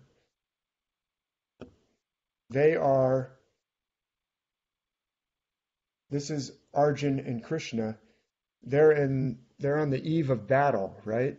Did you know that it's Krishna talking to Arjun on the eve of, or at the beginning of it's not the eve. It's the battle's about to begin. You can see the horses in the background there. Do you know that? Yeah, I'm aware of this story. Yeah, and Arjun is not wanting to fight. He says, you know what?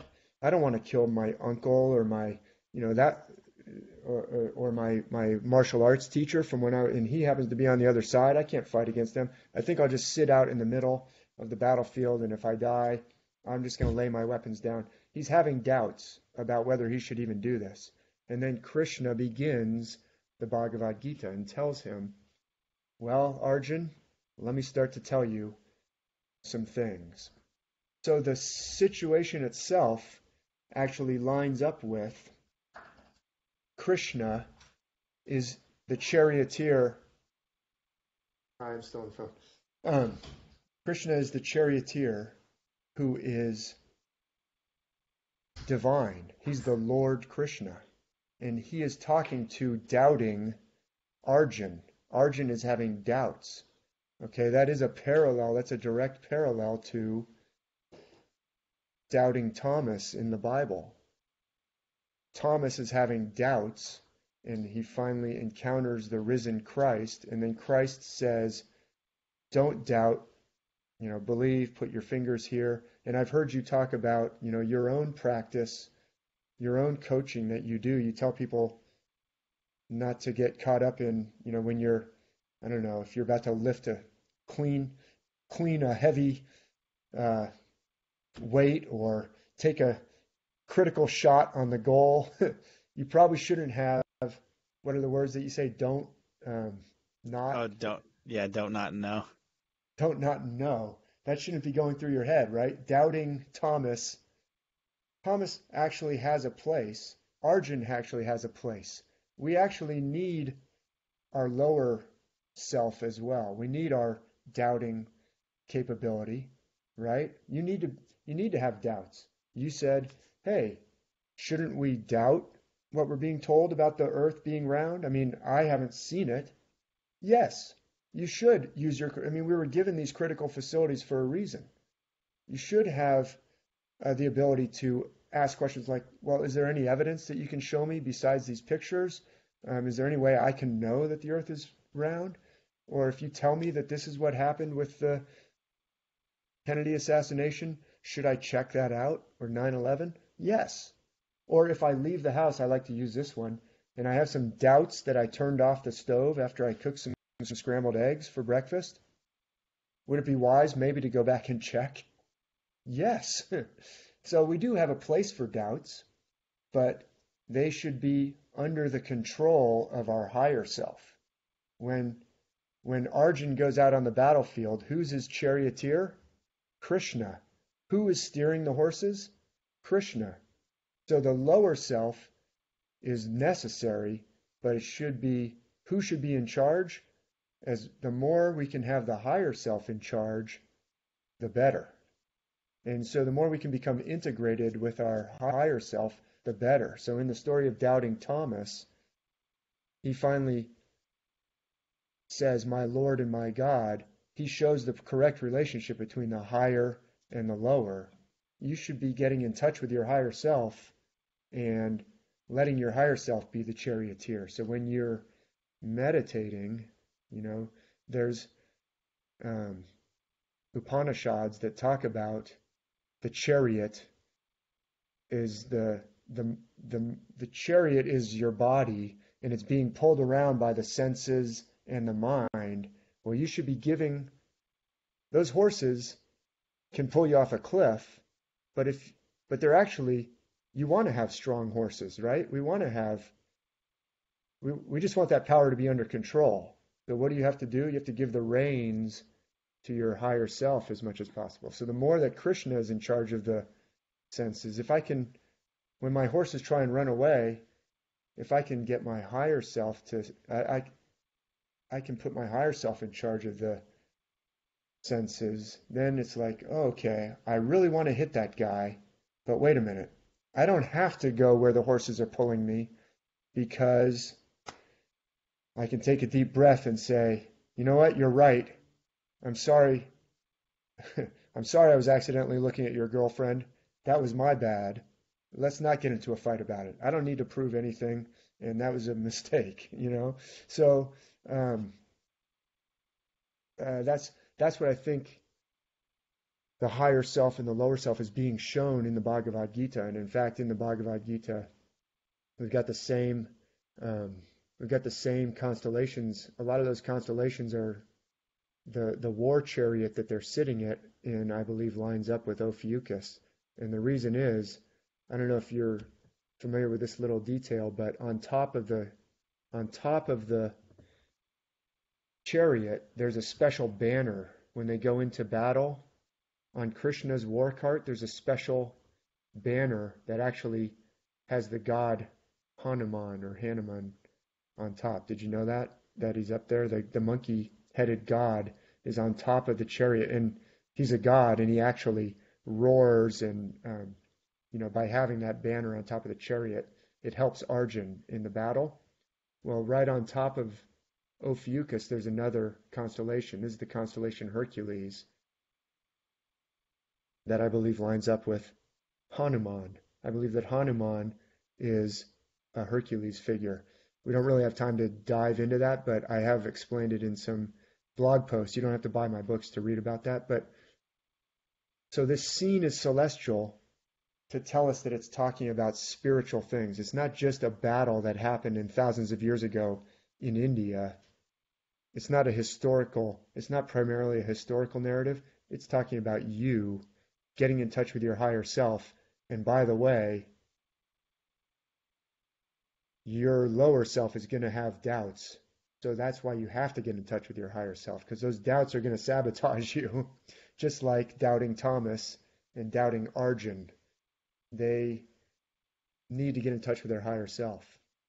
So, I mean, there's tons more, of course, we could talk about in the Bhagavad Gita, but that's what I believe. That lowest part of the cycle is representing kind of the point of maximum doubt, or maximum letting the horses run away with you. And we're supposed to be elevating that. And you also asked if we can start elevating that, could we change the world? Yes, I think so. I think that's what these myths are there for, to help. They were given to humanity. I think they probably come from a time that predates ancient Egypt, predates ancient Mesopotamia, Babylon, predates ancient China, and all around the world what we have are echoes of an extremely ancient system. So.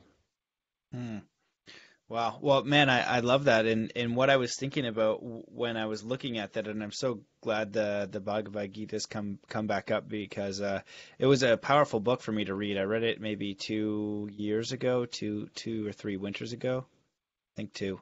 And, it really was a test for me to see where I was at spiritually. And, I felt really good about how much I could interpret and how much I could essentially decode. And I was like, whoa, I understand this, because I gave it to some other people to chess. I was like, read that. What do you think of that? And they were just like, I have no idea. I'm like, nice. Like I'm kind of I'm kind of uncoding myself a little bit, and that was cool. And it's so simple to me sometimes, because you've got that graph there and you've got it labeled, and I didn't see that, in the book. It doesn't have that little thing where it shows the senses, the mind, the body, right? And so it's fascinating to me because we live in this world where our bodies go to work. Our bodies are in these cubicles. Not everybody's body, but many people's bodies. You've got people who work in all these different senses, and they're putting in their bodies in spaces they don't necessarily want to be in. So, and then we've got the next layer. So you've got body, then the mind, right? And so the body's in a space that it doesn't want to be in, and the mind knows this. So we have a disconnect. There's two things already gone, right? And then the senses out here are just perceiving as like an outer ring. They're just perceiving your work environment and things like that. And then meanwhile, what the story is suggesting is that you have this higher self and this higher guidance. And if you can start controlling where you move your body and where you place your body with your mind, that's going to become a little bit more in harmony.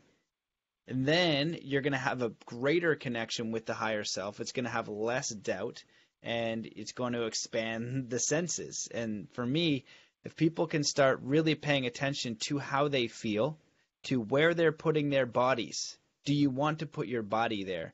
And it's so simple to me, in that sense. But is it easy? No. It's very hard, because you're going to have doubts. Do I want to do this thing to put my body in a new situation and my mind in a new space? So I got to believe that it's possible that I can survive in this new space with this new understanding, with this new perspective. And when we touched on religion a little bit earlier, it's like you're dying.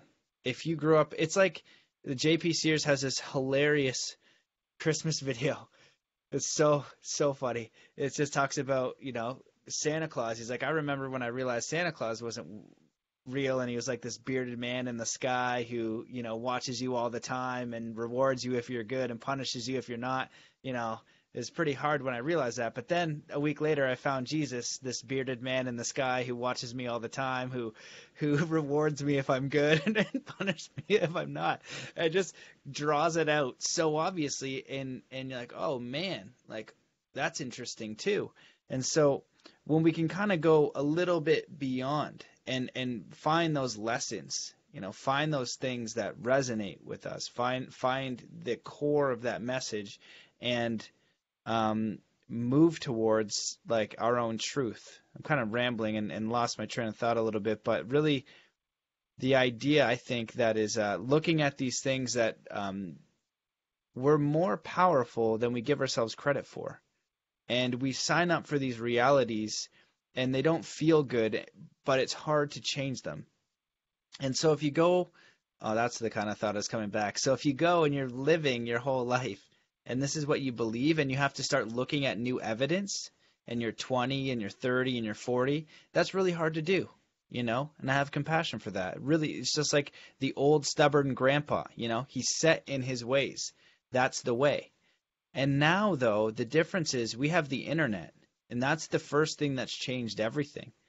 The internet allows us to check facts. I can go, right, I love the flat earth is perfect, because I can go and I'm going to look about why the earth is flat and check out the argument. And I just got flat earth once, and it was the best. It was so great. It was so hilarious the way it was done. And just me listening, I was like, I don't necessarily believe the earth is flat when this was done. And this was like a 3-hour amazing experience. Loved it. I was asking questions. He was pulling out videos. He's getting me here and here. Like, I was like, holy crap. And I was like, I don't necessarily believe the earth is flat now, but that was a very strong argument. However, just by my open listening, you opened up 3 or 4 ways of thinking that I didn't have.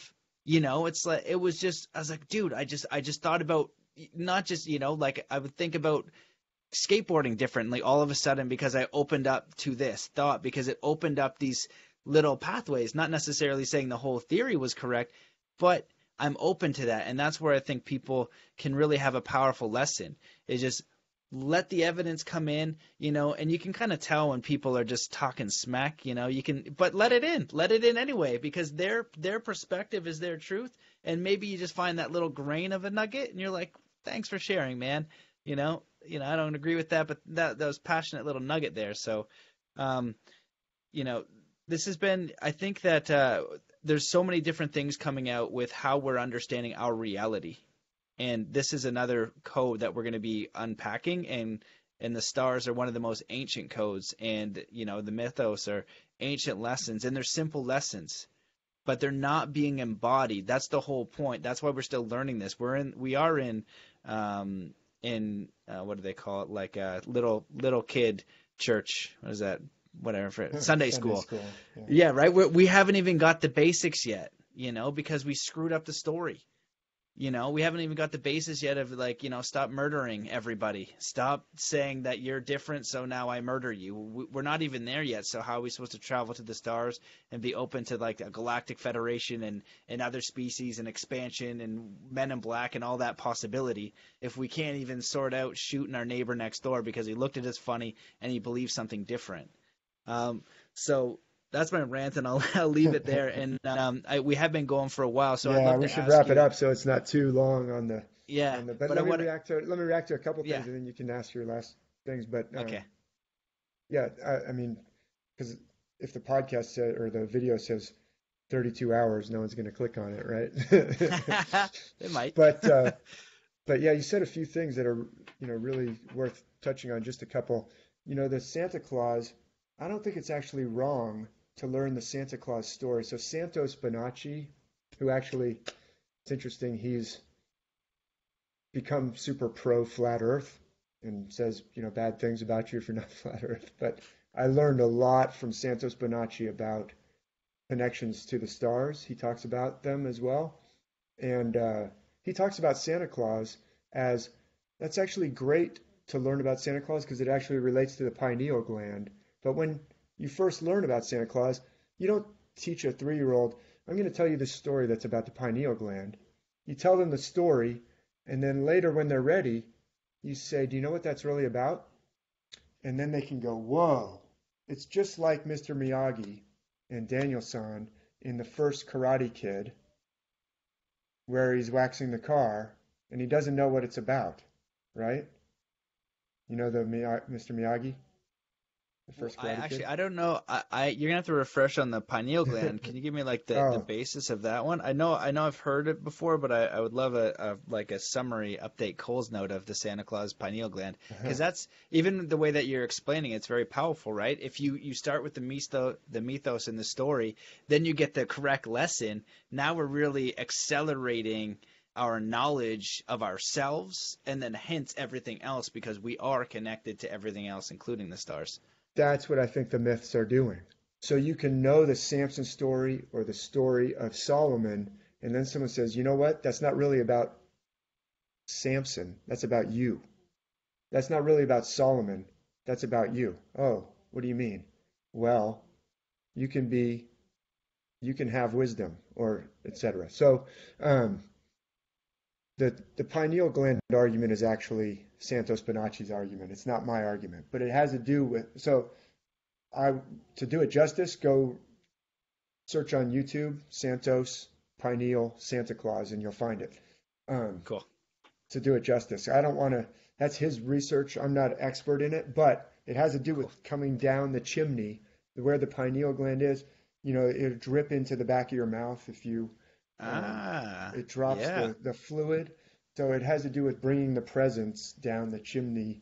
It's actually, they're located inside the, cerebellum and the cerebrum, and the positioning.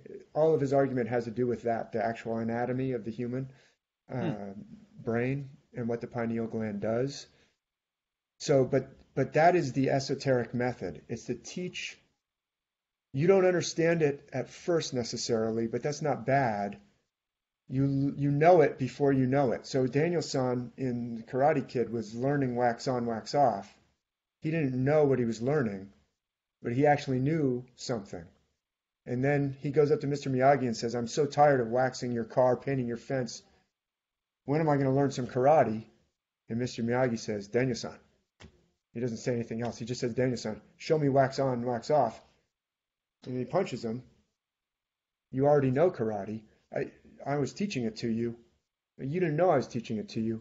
Now the light bulb comes on because it's a better way of teaching, because it gets past the Thomas mind, the doubting mind. Because if Mr. Miyagi said, okay, Daniel-san, I'm going to show you how to stop a block. You know, Johnny kicks this way. I'm going to show you how to stop that particular kick. Daniel-san's doubting mind would get, his analytical mind would say, wait a minute, what if he kicks a little bit lower? Will this still work? Actually, I'm not even sure this will work. Wait, if I put my hand like this, will that really work? There's all these doubts are coming in the way. You go straight to the, it's like the Cohen short circuit, or jumps straight through all that nonsense and hits you, boom. That's what Mr. Miyagi was doing. He's saying, I know a better way to teach you this. With a story or with a physical thing, and then boom, jump right through that to then you know it. Now you experience it. So when he says, show me wax on, wax off, he doesn't say, do you believe this block will stop me?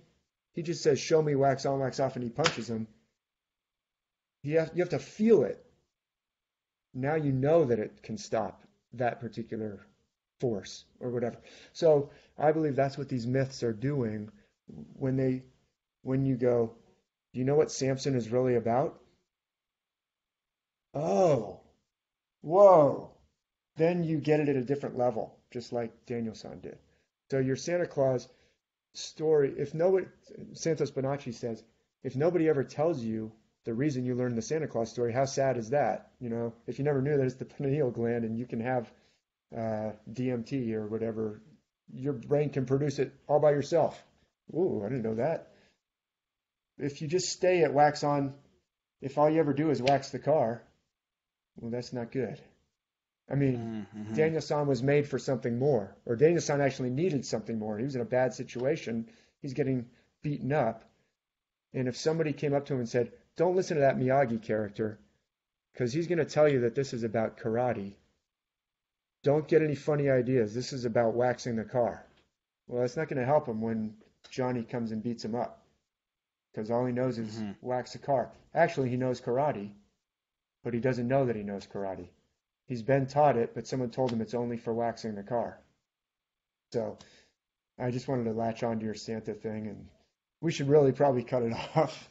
But no, it's a really good point and really interesting, powerful way to know it, right? And it's kind of like completing a knowledge cycle. We've been stunted. We've kind of been robbed of the second part of the act. We got the first act. And now what I think is being unveiled is the second part, the real knowledge, the wisdom to carry us through, to activate the pineal gland. You know, I've had those experiences, not in the way that Dan Winter talks about them, but I would say like I'm a mini experiencer compared to what I see as mastery. But to the average Joe, I'm like, you know, holy smokes, you know, people think I'm a lunatic. I just want to jump in and say I don't claim mastery. You know, I don't claim to be an enlightened, at all. I don't want to give that impression that I, have everything all figured out. I'm saying I think they're speaking this language, and we can all go to the source. When we speak that language, we can go there. That's where the wisdom is, not in what I'm saying. But I just wanted to jump in with that because you're.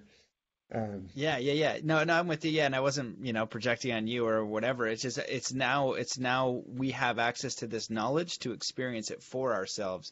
So another example would be Wim Hof, setting all these records in cold. You can go do that breath pattern and sit in cold and do these things and activate the body where 20 years ago they would think, how would you go sit in ice and what does that do for you?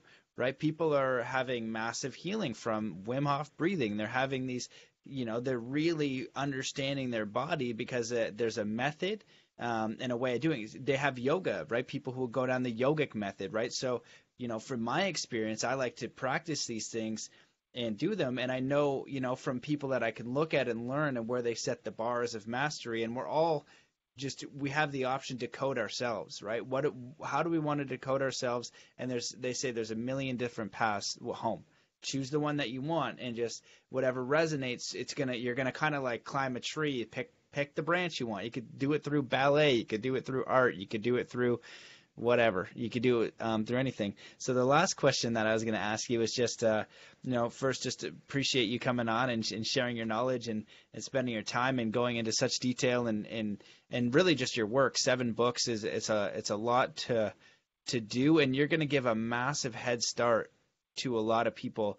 Sometimes someone like, oh, my dad, Matt, mostly be like, your podcast should be shorter. I'm like,